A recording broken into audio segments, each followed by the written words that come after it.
जी, अब हम on site SEO को देख रहे थे। अब एक और छोटी सी टर्म मैं आपको साथ बताता हूँ कि ऑन साइट एसईओ के अंदर जो हम काम कर रहे होते हैं उसमें कुछ ऐसा काम होता है जो वेबसाइट की मेंटेनेंस से रेलिवेंट होता है। जैसे आपने देखा होगा, मैं जब कह रहा होता हूँ कि भाई ये वेबसाइट को ठीक करना है हमने, कुछ चीज़ें ऐसी हैं जो वेबसाइट की मेंटेनेंस से रेलिवेंट है, उसको हम ऑन साइट एसईओ के अंदर उसको हम जो नाम देते हैं वो कहते हैं टेक्निकल एसईओ। यानी टेक्निकल एसईओ का क्या मतलब है कि हम वेबसाइट के साथ कोई थोड़ी सी इंजीनियर्स वाला काम करने लगे हुए हैं, ठीक है, उसकी मेंटेनेंस कर रहे हैं, और उसकी मेंटेनेंस करना जो होता है वो कहलाता है टेक्निकल एसईओ। और उसके अंदर क्या है, वेबसाइट की स्पीड का इशू है तो हम डिटेक्ट करते हैं कि भाई वेबसाइट की स्पीड का इशू है, अगर है तो किस वजह से है, तो डेवलपर को बताते हैं कि ये रिजॉल्व करो। हमारी वेबसाइट मोबाइल पे नज़र नहीं आ रही है तो हम फिर कहते हैं कि भाई ये मोबाइल पे नज़र नहीं आ रही, मोबाइल फ्रेंडली नहीं है, तो ये टेक्निकल एसईओ का पार्ट है हमारा। इस तरह की और बहुत सारी चीज़ें, एसएसएल नहीं लगी हुई वेबसाइट पर, लॉक जो लगा होता है, सो ये किस में आएगा, ये सब टेक्निकल एसईओ की कैटेगरीज में आ रहा होगा, ठीक है। और जो रोबोट्स फाइल आपने क्या बनाई है कि नहीं बनाई है, कि भाई रोबोट्स उसे देख रहे हैं आप करके नहीं देख रहे, ये भी टेक्निकल एसईओ बेसिकली तो ऑन साइट एसईओ है सारी, लेकिन ये कहला क्या रही है एज ए, जब हम काम कर रहे हैं तो हम कह रहे हैं टेक्निकल एसईओ वाला पार्ट हम कर रहे हैं। आप साइट में आप जनरेट कर रहे हैं, आप टेक्निकल एसईओ कर रहे हैं, आप सर्च कंसोल क्रिएट कर रहे हैं, आप टेक्निकल एसईओ कर रहे हैं, ठीक है। मतलब ये सारी चीज़ें टेक्निकल एसईओ हैं। आप वेबसाइट की बॉडी का स्ट्रक्चर ठीक करने लगे हुए हैं, पैराग्राफ्स लगा रहे हैं, अब वो टेक्निकल एसईओ नहीं है, ठीक है ना। वो पैराग्राफ हैंडलिंग जो हम कर रहे हैं वो हम ऑन साइट फैक्टर्स को देख रहे हैं, लेकिन ये टेक्निकल एसईओ है वो ये वाली है। हाँ, वेबसाइट का स्ट्रक्चर ठीक नहीं बना हुआ, फिर हम बता रहे हैं डेवलपर को कि इसका स्ट्रक्चर इस तरह का होना चाहिए, सो ये भी टेक्निकल एसईओ में आता है, ठीक है। अब इसके अंदर एक मोस्ट इंपॉर्टेंट चीज़ जो है वो है रोबोट्स। इसको हम अगर देख रहे होंगे, जब मैं ये सब कुछ कराऊंगा तो फिर आपको मैं टेक्निकल एसईओ का एक लेक्चर दूंगा, जिसके अंदर फिर हम ये देखेंगे कि हमने जो जो पार्ट्स किए हैं उसमें से कौन कौन सा हिस्सा जो था वो टेक्निकल एसईओ में फॉल कर रहा था, ठीक है। मेरे को बंदा आपसे कह सकते हैं ऑन साइट एसईओ आपने की और ओके, हाँ भाई टेक्निकल एसईओ क्या होती है, तो इसलिए मैंने आपको बताया कि व्हाट इज़ टेक्निकल एसईओ। ऐसे काम जो वेबसाइट के साथ टेक्निकली हमने करने हैं वो सब किस कैटेगरी में आते हैं, टेक्निकल एसईओ में। बेसिकली हो किस में रहे होते हैं, ऑन साइट एसईओ की कैटेगरी में ही हमने कर रहे होते हैं परफॉर्म। अच्छा, अब आगे बात रोबोट्स की। अब ये रोबोट्स क्या हैं, स्पाइडर्स, क्राउलर जिसको मैं कह रहा होता हूँ। और वेबसाइट की एसईओ का जो फेज़ है वो क्या है कि भाई सबसे पहले आपकी वेबसाइट को क्राउलर ने देखना है, ठीक है ना। क्राउलर आकर वेबसाइट को देखेगा कि भाई ये वेबसाइट हमारे स्टैंडर्ड पे पूरी उतर रही है कि नहीं उतर रही है। अगर वेबसाइट स्टैंडर्ड्स पे पूरी उतर रही है तो इंडेक्सिंग होगी, अदरवाइज तो नहीं होगी। जब इंडेक्सिंग होनी शुरू हो जाएगी तो इसका मतलब क्या होगा कि हम नंबरिंग में शामिल होने शुरू हो रहे हैं। बेशक हम 20वें पेज पर आ रहे हैं, 15वें पेज पर आ रहे हैं, 10वें पेज पर आ रहे हैं, लेकिन यह है कि हम इंडेक्स होना शुरू हो गए। सो इसका मतलब क्या होगा कि पहला फेज जो होता है वो क्या होता है, क्राउलिंग। क्राउलिंग के बाद जो दूसरा फेज होता है वो इंडेक्सिंग होती है कि हमारी इंडेक्सिंग होनी है। रोबोट्स की फाइल क्या चीज़ है, ये क्या करती है, ठीक है। Robot is a text file that reside in the root directory of website. अब ये तो मेरा ख्याल आपको सबको समझ में आ गया होगा कि रूट डायरेक्टरी क्या होती है, क्योंकि प्रीवियस लेसन में मैंने आपको सारा रूट दिखाया है। आप लोगों ने वेबसाइट अपलोड भी की, फिर आपने गूगल सर्च कंसोल की जो गूगल की फाइल आई थी वो भी अपलोड की, फिर आपने साइट मैप भी अपलोड किया, तो सब कुछ हम कहाँ पे कर रहे थे, रूट डायरेक्टरी। साइट मैप भी अभी अपलोड किया, ठीक है, बनाया आज पढ़ना था। अच्छा ओके ठीक है, पहले ये पढ़ते हैं फिर साइट मैप भी पढ़ते हैं। सो उसमें भी वहीं पर होना है। जो आपकी वेबसाइट की डायरेक्टरी है बेसिकली वो क्या कहलाती है, रूट डायरेक्टरी। यानी आपने सारी वेबसाइट अपलोड कर दी है ना, जहाँ पर इंडेक्स की फाइल भी आपको दिख रही है, वो उस हिस्से को हम बोलते हैं रूट डायरेक्टरी ऑफ वेबसाइट, ठीक है। अब वो वाली रोबोट की फाइल चाहे तो हम लोकल बनाकर पूरी वेबसाइट को अपलोड कर दें तो लाजमी बात है वेबसाइट के साथ वो भी अपलोड हो जाएगी, और अगर वो बाद में बनाई है तो उस अकेली को अपलोड कर दें, मतलब जरूरी नहीं है कि उसी वक्त बनी हो वो, ठीक है। सो ये है हमारे पास रोबोट्स फाइल। ये भी कहाँ पर होगी, वेबसाइट पर ही होगी। जैसे वेबसाइट पर इंडेक्स की फाइल आ रही है, जैसे वेबसाइट पर दूसरी फाइलें हमें नजर आ रही है, लेकिन ये इमेजेस के फोल्डर में नहीं होगी, मतलब ये किसी फोल्डर में नहीं होगी, बल्कि ये कहाँ पर होगी, मेन रूट पर होगी जहाँ पर आपकी इंडेक्स फाइल पड़ी हुई है। हाँ जी, root directory of your website and give search engine crawlers instruction as to which page they can crawl and index. यानी ये जो है फाइल ये बता रही है कि भाई ये वेबसाइट है, ये वेबसाइट का फोल्डर है, ये वेबसाइट के अंदर सब फोल्डर्स हैं, ये वेबसाइट के अंदर फाइलें हैं, इसमें से किसको क्रॉल करना है और किसको क्रॉल नहीं करना। समझ आ गई बात की?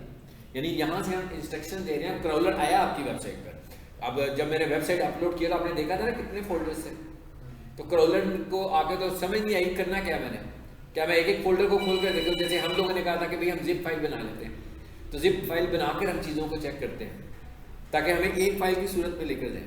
तो सेम इसी तरीके से जब हमने उसको अपलोड कर दिया तो वो तो इतने सारे फोल्डर हैं, क्रॉलर को भी समझ में नहीं आएगा कि मैंने क्या चीज़ क्रॉल करनी है और क्या चीज़ क्रॉल नहीं करनी है।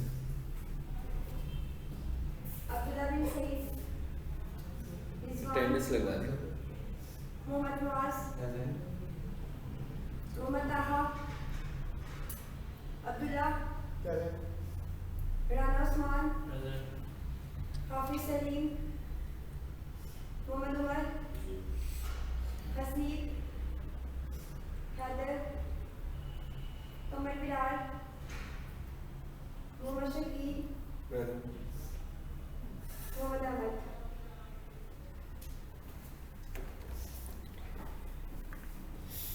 यानी बेसिकली क्रॉलर को हम यहाँ से इंस्ट्रक्शन, अब फॉर एग्जांपल अगर हम ये थोड़ी देर के लिए ये सोचें कि नहीं भाई ऐसे नहीं हुआ, क्रॉलर को तो हमने ये फाइल बना कर ही नहीं दी है, अब क्रॉलर क्या करेगा? अब क्रॉलर को हमने काम पे लगा दिया कि भाई हमारी वेबसाइट पर आओ और खुद से ढूंढो कि क्या क्या चीज़ें क्रॉल होनी चाहिए या नहीं होनी चाहिए। उसके डिसीजन वो खुद भी लेगा कि क्रॉलेबल भी है कि नहीं है।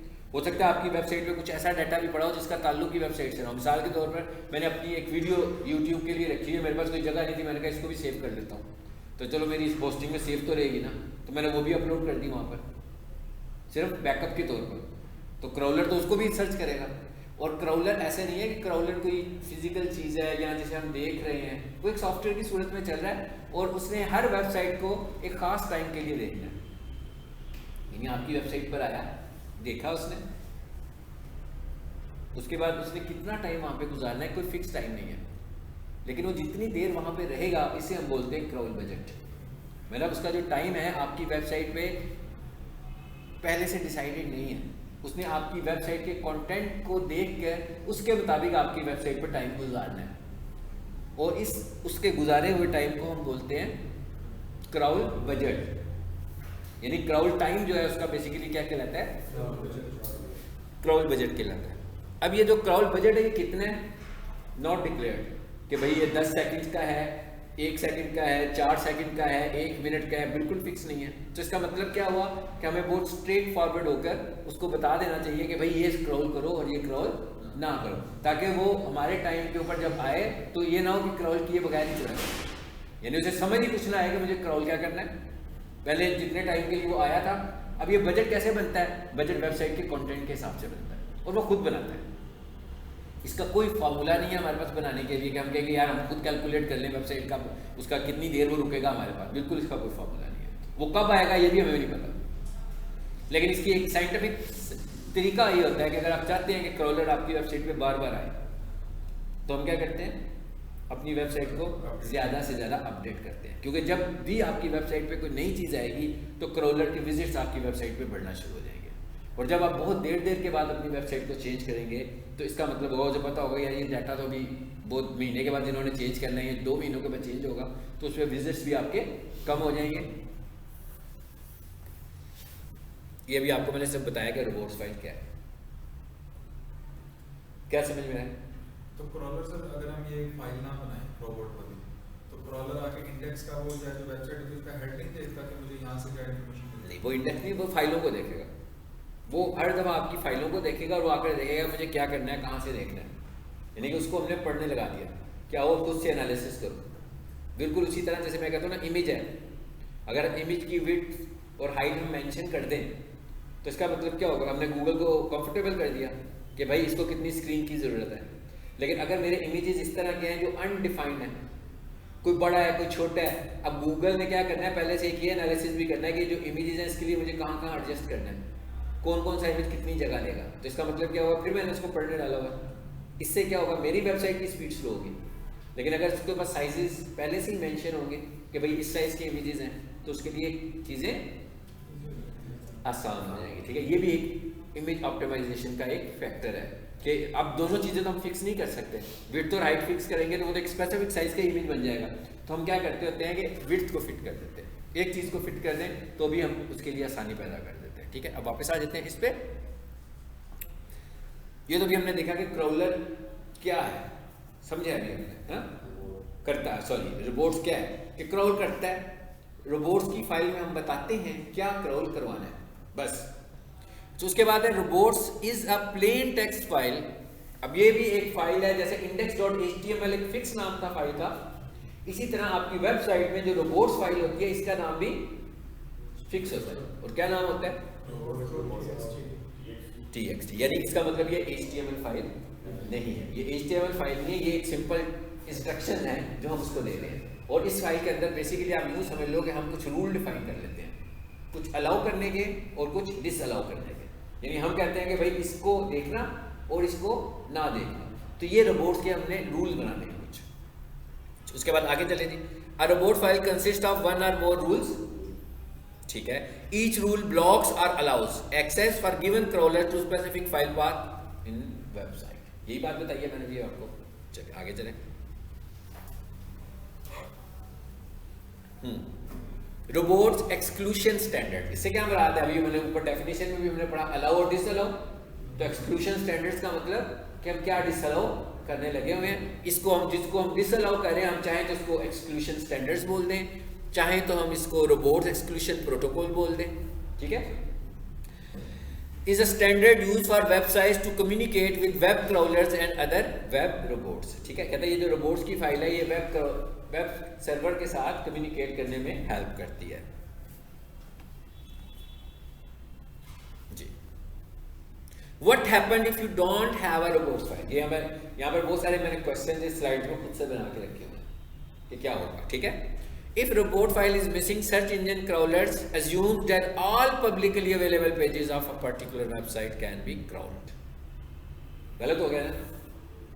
मैंने कहा अगर हमने नहीं बताया तो उसने क्या समझना है? उसने समझना है कि मैंने सबको ही क्रॉल करना है, और हो सकता है कि ज़्यादातर केसेस में वो गलत वाली फाइल को क्रॉल करे, क्रॉल कर रहा हो और उसी टाइम उसका क्रॉल बजट खत्म हो और वो वहाँ से चला जाए, और अभी तक वो असल टारगेटेड फाइल पर आया ही ना। ठीक है, What happened if I accidentally block search engine from accessing my website? इसका समझ में आ ही रहा होगा आपको, इसका क्या मतलब है? क्या मतलब है? यानी कि अगर मैंने उसको एक्सीडेंटली ब्लॉक कर दिया, एक्सीडेंटली मैंने मैं चाह नहीं रहा था लेकिन गलती से मुझसे ब्लॉक हो गया, तो इसका मतलब क्या हुआ कि क्रॉलिंग रुक गई। यानी कि आपने एक किस्म का, आप एक्सीडेंटली करें या जानबूझ के करें, सेव कर दिया तो सेव कर दिया। ठीक है ना?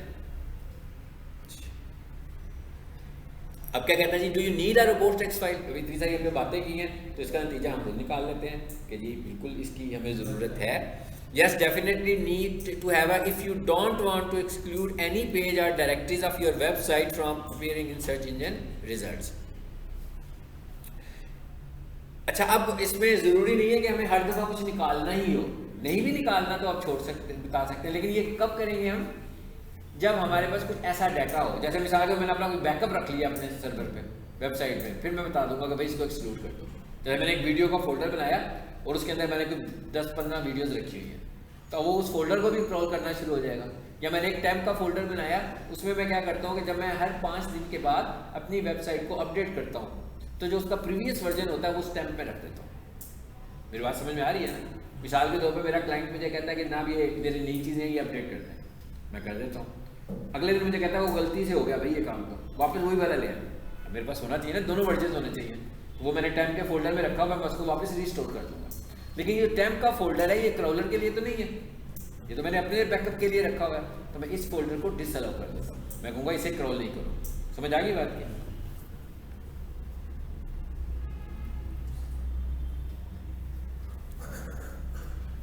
ये बात तो मैंने वैसे ही बता दिया, why use robot text file. ठीक है ना, ये सारी स्टोरी मैं इसी की सुना रहा हूँ आपको।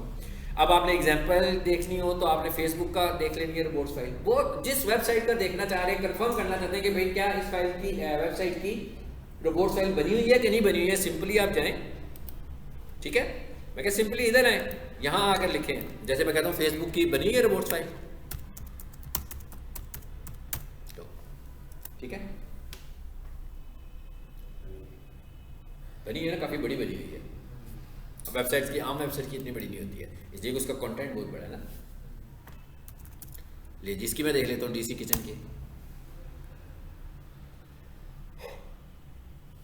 सिंपल सी, ये स्टैंडर्ड है, नॉर्मल स्टैंडर्ड है ये, ठीक है। अच्छा, इसके बाद आ जाए उधर जो हमारी थी, कौन सी थी वो, प्रोफेशनल किचन स्लैश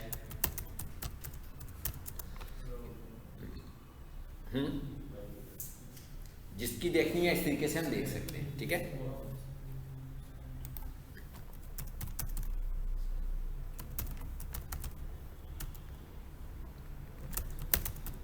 लीजिए मैंने देख ली, रोबोट्स स्टार GTU की बनी हुई है, नहीं बनी, इन्होंने नहीं बनाई है, ठीक है। तो इसका मतलब क्या हुआ कि ये SEO के फैक्टर्स को फोकस नहीं किए हुए, क्योंकि ये तो बहुत अहम फैक्टर है।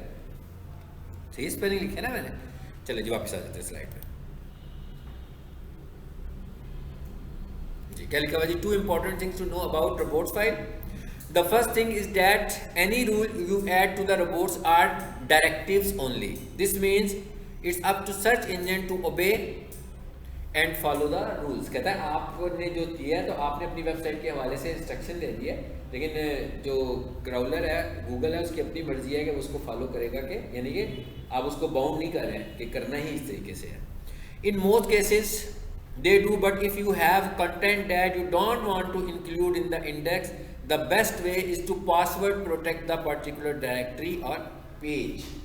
तो कहता है आप एक और तरीका भी है बड़ा सादा सा कि आप उसको पासवर्ड लगा दें फाइल को, ठीक है। अगर आपने उसको पासवर्ड लगाया होगा तो लाजमी बात है जब उस फाइल को खोलेगा तो खुलेगी नहीं, जब वो फाइल ही नहीं खुलेगी तो क्रॉल कैसे होगी, क्योंकि फाइल के अंदर ही पता लगेगा ना, उसे टेक्स्ट कोड तो अंदर लिखा हुआ है। तो कहता है ये भी तरीका होता है कि आप इस तरीके से भी उसको प्रोटेक्ट कर सकते हैं। The second thing is that even if you block page or directory in robots, it can still appear in the search results. कहता है ये भी हो सकता है कि आपने उसे ब्लॉक तो किया हुआ है लेकिन फिर भी वो सर्च रिजल्ट्स में आ रही है। वजह क्या है उसकी? वजह उसकी ये है कि उसको आपने लिंक किया हुआ है उस फाइल के अंदर जो क्रॉल हो रही है। मिसाल के तौर पर मैंने कहा अबाउट अस को क्रॉल नहीं करवाना, मैंने मेंशन कर दिया, डिसअलाउ कर दिया, लेकिन मेरा होम का जो पेज है उसमें एक लिंक बना हुआ है, जब मैं उस पर क्लिक करता हूँ तो वो अबाउट अस पे चला जाता है। तो इसका मतलब क्या, वो होम पेज से क्रॉल हो रही है, इस वजह से उसकी क्रॉलेबिलिटी हुई है। तो आपको ये चीज़ देखनी है कि अगर ऐसा करना है तो उसके अगर लिंक्स भी होंगे तो उनको आपको रिमूव करना पड़ेगा, क्योंकि अदरवाइज वो लिंक्स के थ्रू क्रॉल हो जाएगी। लेकिन अगर लिंक खत्म कर दे फिर वो अबाउट अस के पेज पे कैसे जाएगा? लाजमी बात फिर नहीं जाएगा ना। आप क्रॉल वैसे तो यही तो कह रहे हैं ना, आप क्रॉलिंग क्यों बंद किया आपने? इसीलिए तो किया कि ना जाए। मैंने कहा इसीलिए तो किया कि गूगल उसे क्रॉल ही ना करे, इसीलिए तो किया। यानी ये एक परमानेंट काम नहीं करना, टेम्परेरी तौर पर। फॉर एग्जांपल आपने कुछ उसमें मेंटेनेंस करने लगे हुए, आपने उधर से अबाउट अस को भी बंद कर दिया, अबाउट अस को तो आपने खुद बंद कर दिया, तो आप कहते हैं लिंक भी उस पर ना जाए, ठीक है। आगे क्या है जी, ये है उसका फॉर्मूला, रूल्स। क्या रूल है? Number 1, user agent. User agent का मतलब होता है कि कौन कौन से बोर्ड को आप कह रहे हो कि इसे क्रॉल करें, ठीक है। अगर मैं अभी आपको जो फाइल खोल के दिखाई है उधर आ जाते हैं, खैर इसमें तो कुछ भी नहीं आ रहा, तो DC किचन वाले को ले लेते हैं, बल्कि वो प्रोफेशनल वाले को ले लेते हैं। खुला हुआ था वो, मेरा तो खाली इसी के ऊपर ओवरराइट किया था मैंने जी। देखें क्या लिखा हुआ है, यूजर एजेंट कॉलन स्टैरिक, मतलब यूजर एजेंट कॉलन स्टैरिक। क्या कह रहा हूं मैं कि भाई जितने भी बोट्स हैं, जितने भी स्पाइडर्स हैं, उन सबको मैं इंस्ट्रक्शन दे रहा हूं, चाहे वो MSN का है, चाहे वो याहू का है, चाहे वो गूगल का है, मैं सबको कह रहा हूं। नो डाउट कि हम जो SEO कर रहे हैं वो फोकस करके गूगल के लिए कर रहे हैं, ठीक है। लेकिन स्टैरिक लगाने का मतलब ये हुआ कि हम ये कह रहे हैं कि भाई सब सर्च इंजन के क्राउलर जो बोट हैं वो मेरी वेबसाइट को क्राउल करें। तो इसका मतलब क्या हुआ, user agent colon asterisk. Asterisk का मतलब ऑल होता है, ठीक है ना, ये वाइल्ड कार्ड है हमारे पास, ऑल के लिए इस्तेमाल होता है। और यूजर डैश एजेंट, ये किसको रिप्रेजेंट कर रहा है? बोट्स को रिप्रेजेंट कर रहा है, रोबोट को नहीं, बोट्स को, यानी कि सर्च इंजन के बोट्स। उसके बाद आगे क्या लिखा हुआ आ रहा है जी, अलाउ कॉलन। इसका क्या मतलब हुआ? सबको अलाउ कर रहा हूं मैं। अच्छा, नीचे क्या लिखा हुआ है? ये कल मैंने आपको एक फोल्डर दिखाया था ना, मिसाल के तौर पर नहीं, मुझे कुछ और भी करना है तो मैं एक और लिख दूंगा, disallow colon /10, disallow colon /videos, disallow colon /abc.html, यानी कि ये फाइल कर दी ना मैंने डायरेक्ट। मतलब मेरी चॉइस है कि मैं फोल्डर करना चाहता हूँ कि मैं फाइल करना चाहता हूँ। मतलब मैं फोल्डर भी कर सकता हूँ। मैं मिसाल के तौर पे मेरे पास एक फोल्डर है, उसके अंदर एक और सब फोल्डर है और उसकी एक फाइल है, मैं उसको करना चाहता हूँ, तो फिर मैं टारगेटेड उसका पूरा पाथ लिख दूंगा। यानी कि मैं लिखूंगा disallow:/abc/a./abc.html। बात समझ में आ रही है ना? यानी कि सारा फोल्डर नहीं करना, एक फाइल करनी है तो उसका नाम भी लिया जा सकता है कि भाई इस फाइल को ना करो। चलो बस ये 3 बातें हमने लिखनी है। हाँ, अगर डिसअलो ज्यादा होंगे तो ज्यादा कर देंगे, लाइनें बढ़ाते जाएंगे। तीसरे नंबर पर क्या लिखा हुआ है? यानी इसका मतलब क्या हुआ कि जब हमने रिपोर्ट फाइल बनानी है और सबमिट करनी है तो उससे पहले हमने साइट मैप बना लेना है, ठीक है? और उसको भी हमने रोबोट से पहले या उसके साथ सबमिट करना है अपनी वेबसाइट में। अब ये जो साइट मैप बनाने का तरीका, ये भी कोई इतनी हार्ड एंड फास्ट रूल नहीं है, ये भी ऑनलाइन सिस्टम है सारा। यानी आपने ऑनलाइन साइट मैप बनाना है और उसे अपलोड कर देना है बस। लेकिन जब आपका साइट मैप बन जाएगा तो उसको यहाँ पर मेंशन करना है आपने। यानी मैं क्या कह रहा हूँ, बेसिकली मैं क्रॉलर को एक इन्फॉर्मेशन और दे रहा हूँ जी, मैं इसका साइट मैप भी बना चुका हूँ। साइट मैप बनाना भी एक एसईओ का बहुत बड़ा फैक्टर है। तो वो कहता है अपनी साइट मैप बनाने से मुराद क्या है? अब इसके बाद हम साइट मैप बनाते हैं जब इधर से बाहर निकलते हैं। साइट मैप बनाने से मुराद ये है कि मैं अपनी पूरी वेबसाइट का स्ट्रक्चर गूगल को समझा दिया। जैसे आपने किसी को बुलाना होता है अपने घर, तो उसे गूगल से मैप दे देते हैं कि भाई इसे फॉलो करते हुए मेरे पास आ जाओ।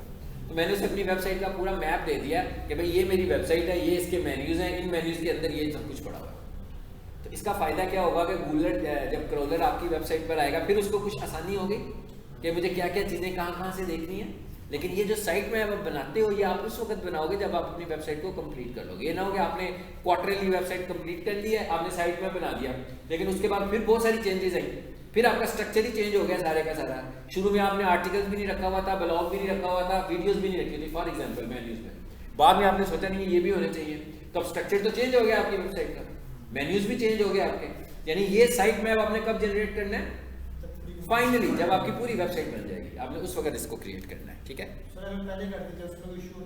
नहीं, इशू नहीं होगा, फिर वो उतने को रीड कर रहा होगा, बाकी को समझेगा ही नहीं, ठीक है? वो उतनी को ही कंसीडर करेगा। इसका मतलब क्या होगा कि बाकी के जो मेन्यूज आएंगे वो क्रॉलिंग में भी नहीं है, वो क्रॉलर के पास जा ही नहीं रही होंगी चीज़ें, ठीक है? ठीक हो सकते हैं बाद में, फिर दोबारा से साइट मैप जनरेट करें और फिर अपलोड कर दें, ठीक है ना? मतलब अपडेट कर लें साइट मैप को, मतलब इतनी मुश्किल बात नहीं। मतलब अभी हमने जनवरी में साइट मैप बनाया, साल के मैं कहता हूँ जी ना, मैंने अगस्त में साइट मैप बनाया था और मेरी वेबसाइट फाइनली जो कंप्लीट हुई ना वो सितंबर में हुई। तो फिर मैंने साइट मैप पहले भी सबमिट किया था, मैंने दोबारा से जाकर सितंबर में फिर साइट मैप जनरेट किया नया और प्रीवियस वन के साथ ओवरराइट कर दिया।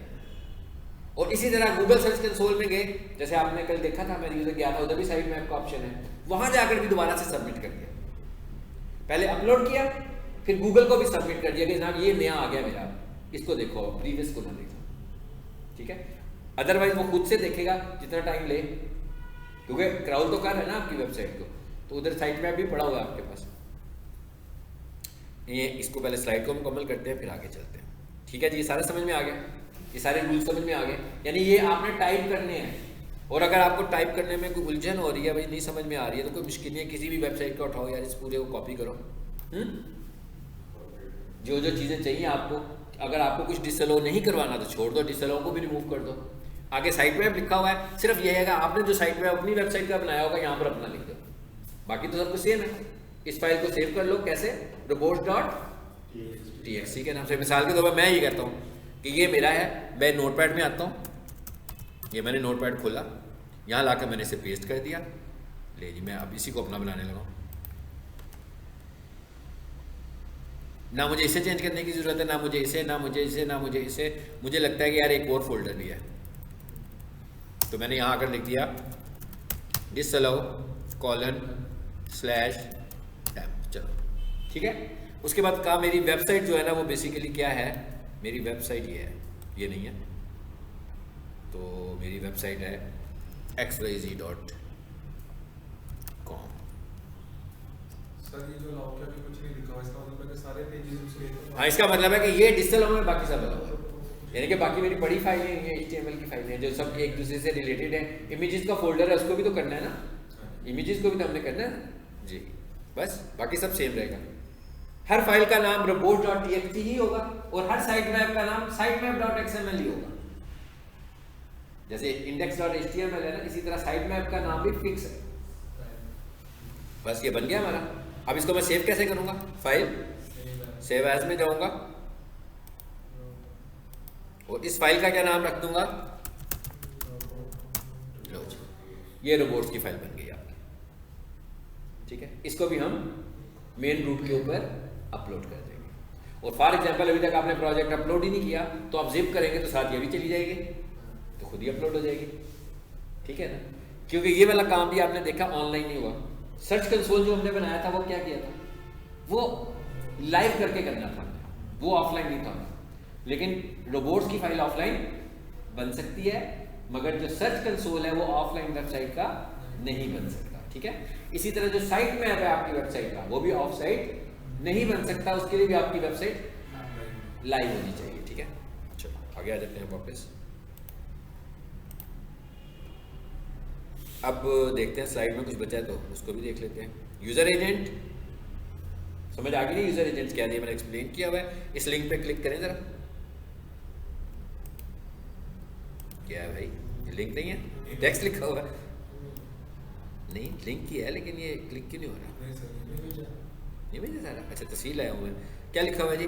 देखो मैंने टेक्स्ट भी नहीं लिखा हुआ है लिंक का। ठीक है, robots.txt .org। देखते हैं ये क्या चीज़ है जी, ये भी देख लें। सिंपल यही था ना, रोबोट्स। अच्छा जी, और आगे क्या लिखा हुआ था बोला? db.ht। आगे क्या था? HTML। इधर आए तो वापस।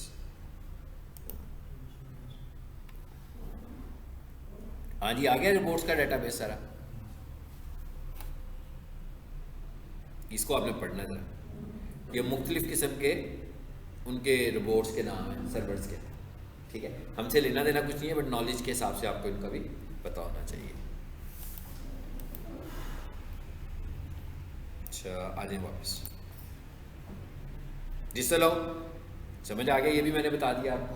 ये मुख्तलिफ मेथड्स आ रहे हैं ना, disallow slash user agent disallow colon file name dot HTML। मैंने एक फोल्डर का भी आपको सिखाया है। इसी तरह अलाउ है, साइट मैप है। ठीक है ना,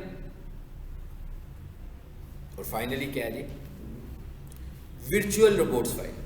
अगर आप वर्डप्रेस यूज करने लगे हुए हैं तो फिर आपको ये फिजिकल फाइल बनाने की जरूरत नहीं है, क्योंकि मैंने आपसे कहा था कि वर्डप्रेस में अगर आपको SEO करनी है तो इसका क्या मतलब है, कैसे करेंगे? प्लगइन के थ्रू करेंगे। तो आपने कोई भी प्लगइन जब इंस्टॉल किया होगा तो वो खुद से ही रोबोट्स की फाइल क्रिएट कर देगा, बस आपको जाकर एक बार चेक कर लेंगे। कहाँ चेक करनी है वो बता देता हूँ। नीचे आ जाए। ये सारी वही चीजें जो मैं बताता जा रहा था ऊपर से साथ साथ आपको। ठीक है, इस स्लाइड में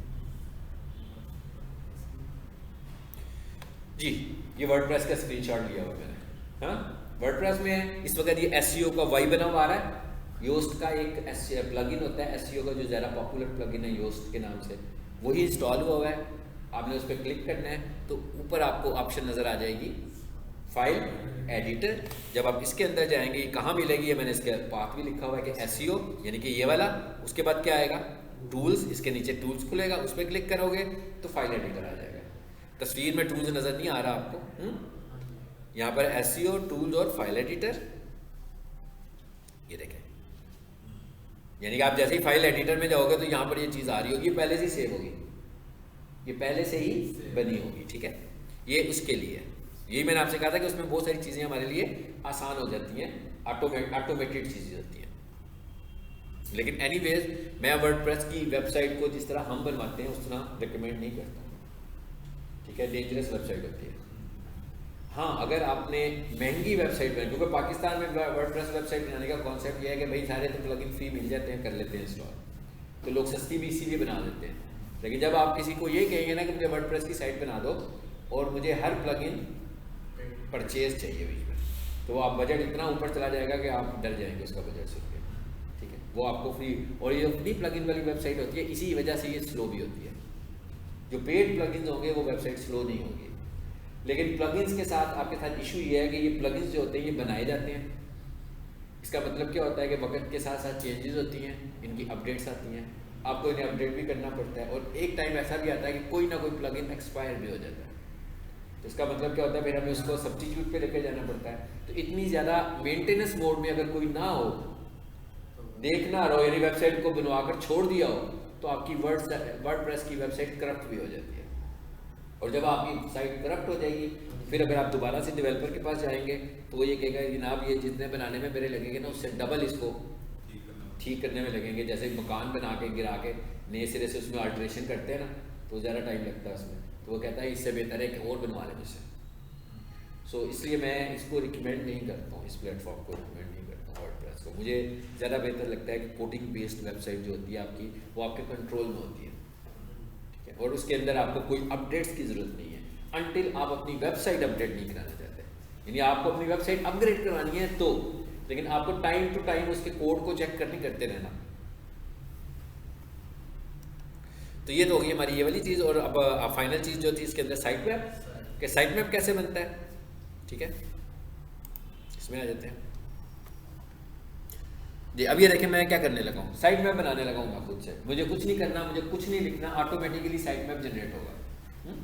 और हम प्रैक्टिस करने के लिए वही वाली वेबसाइट को मॉडल ले लेते हैं जिसमें हमने पिछली दफ़ा काम किया था। नजीब किस पे किया था, किस नाम से मैंने डोमेन बनाई थी पहला, अहमद के नाम से, उसी के लिए हम बनाएंगे, ठीक है। सो मैं लिखता हूँ on site online site map generator. यानी ये एक फ्री टूल है जिसके मदद से हम अपना साइट मैप ऑनलाइन बना लेंगे फ्री में जी। जरा देखें क्या नजर आ रहा है आपको,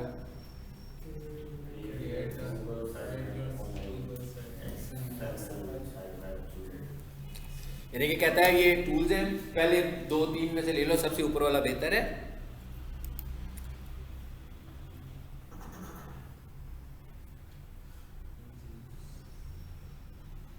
जी आ गया। यहां पर आकर क्या लिखें, वेबसाइट ले लें वही वाली, क्या नाम था जी, ahmed.ishaq था ना, ठीक है।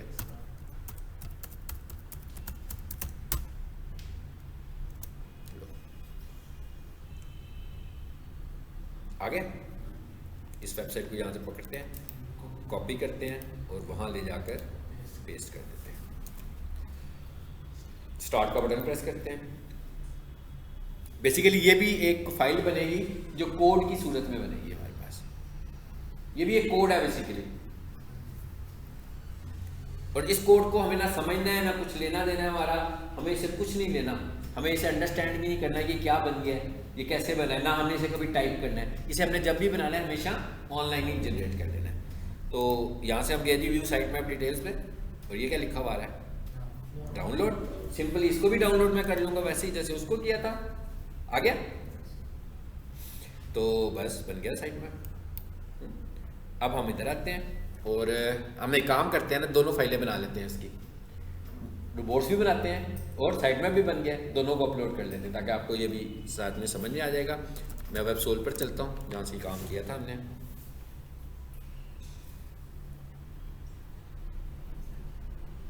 सर जो लेक्चर आपने अपलोड किया उसमें वेब सोल वाला पार्ट नहीं है, 2 हिस्से थे उसके लेक्चर के हैं। अच्छा, वो सेकंड पार्ट है, फर्स्ट पार्ट में कभी देख लेते हैं इसको भी।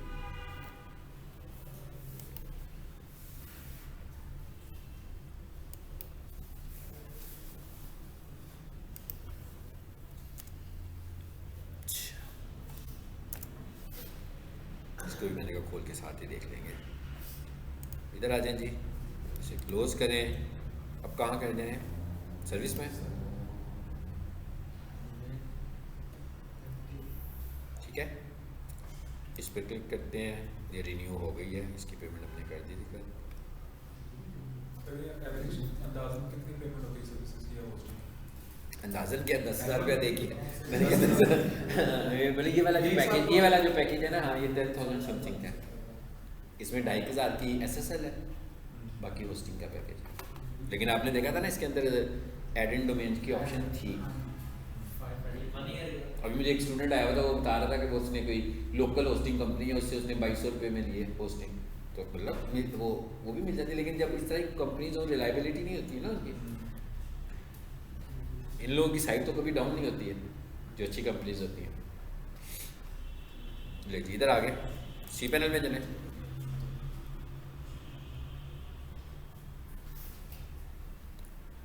सी पैनल फाइल मैनेजर में आए।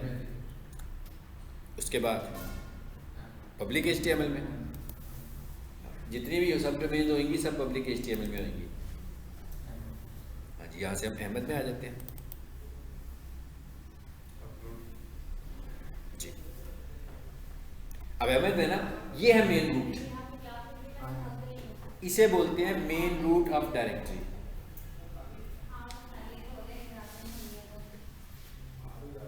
ये क्या है जी? अपलोड। सबसे पहले मैं साइट मैप यहाँ पर अपलोड करता हूँ। कहाँ पर आया होगा? डाउनलोड्स में। क्या कह रहे हैं? पहले भी पड़ा हुआ है, इसलिए कि पहले भी था। जी जी अच्छा, लेक्चर को रोक देते हैं यहाँ पे। हाँ